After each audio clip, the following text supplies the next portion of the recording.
नमस्ते भारत। आप सभी श्रोताओं को सुबह का नमस्कार। मैं नीरज साहा, आप सुन रहे हैं आई के न्यूज। आइए नजर डालते हैं सुबह की प्रमुख खबरों पर। जनपद में चोरी और लूटपाट चरम पर, घूस लेते गिरफ्तार, बंदरों का आतंक, ढूंढने से भी नहीं मिलेंगे उम्मीदवार, कीमतों में कटौती को लेकर दिया सुझाव। आइए सुनते हैं अब खबरें विस्तार से। जनपद में चोरी और लूटपाट की वारदात यह साबित कर रही है कि जनपद में कानून व्यवस्था फिर फिसड्डी साबित हो रही है। आपको बता दें कि बीते दिन अज्ञात बदमाशों ने खिड़किया मार्ग पर तकरीबन 1 बजे एक युवक को ओवरटेक कर घेर लिए और मारपीट कर पैसा लूटकर भागने लगे। तब तक पुलिस की सायरन सुनकर गाड़ी छोड़ भाग गए। विदितों की कोतवाली पडरौना क्षेत्र के ग्राम हरपुर बबुइया टोला छोटकी मसही निवासी राम जियावन चौहान के साथ सरवन साहनी अपने घर से किसी कार्य को लेकर पडरौना जा रहे थे।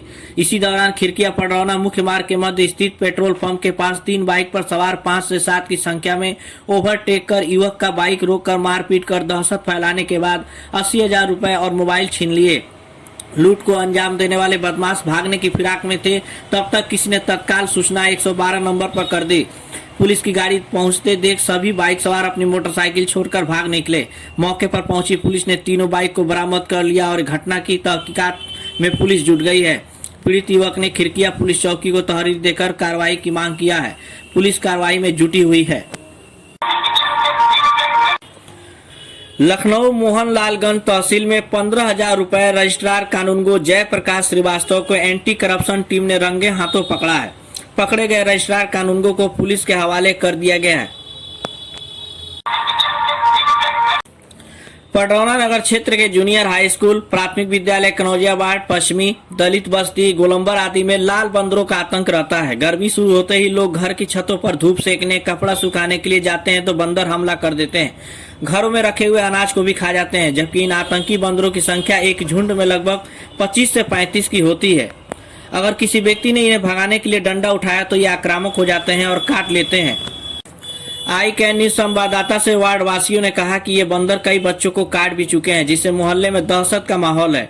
वही छतों पर सुखाने के लिए रखा कपड़ा भी फाड़ देते हैं, जिससे लोगों का काफी नुकसान भी हो रहा है। नगरवासियों ने वन विभाग से बंदरों को नगर से बाहर निकालने की मांग की है तथा साथ ही इस पर जिला प्रशासन विशेष रूप से ध्यान देकर आवश्यक कार्रवाई कर बंदरों का आतंक से नगर को मुक्त कराए।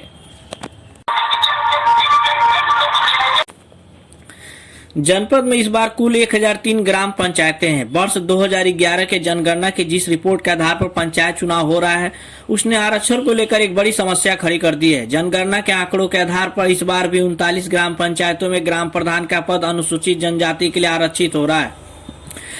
आरक्षण से पहले प्रस्तावित गांव में अनुसूचित जनजाति के प्रमाण पत्रों का सत्यापन कराया गया। इनमें से दल बहादुर छपरा, जंगल चौरिया, परगना छपरा, बिहार खुर्द, परसौन व रामपुर पट्टी समेत 18 ग्राम पंचायतें चिन्हित की गई है, जहां पर अभी तक अनुसूचित जनजाति का एक भी प्रमाण पत्र किसी को जारी ही नहीं हुआ है। बताया जाता है कि इन गांवों में रहने वाले किसी व्यक्ति ने अनुसूचित जनजाति के प्रमाण पत्र के आवेदन भी नहीं किया है। ऐसी दशा में अगर इन गांवों में प्रधान या किसी अन्य पद पर अनुसूचित जनजाति के लिए आरक्षण तय होता है तो वहाँ उम्मीदवार ढूंढने से भी नहीं मिलेंगे। वही डीपीआरओ राघवेंद्र सिंह द्विवेदी का कहना है कि पंचायती राज विभाग ने इसकी रिपोर्ट भी शासन को भेजी है। वहां से अगर कोई दिशा निर्देश जारी होता है तो इस मामले पर विचार किया जाएगा।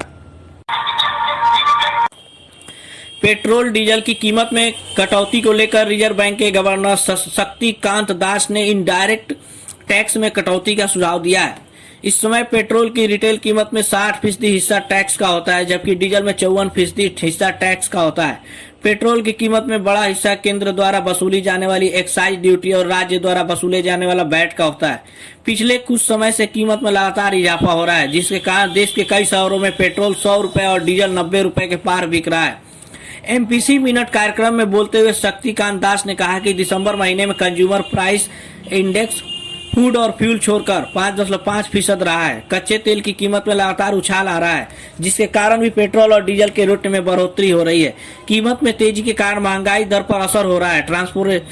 ट्रांसपोर्टेशन कास्ट बढ़ गया है, जिसके कारण हर सेक्टर तक इसकी आंच पहुंच रही है। वही राज्य सरकारों ने भी पेट्रोल डीजल पर लगने वाले वैट और दूसरे टैक्स में कटौती करना शुरू कर दिया है। अब उम्मीद की जा रही है कि इनडायरेक्ट टैक्स में कटौती होने से कुछ राज्यों में ही नहीं बल्कि पूरे देश में पेट्रोल डीजल की बढ़ती कीमतों पर लगाम लग सकती है।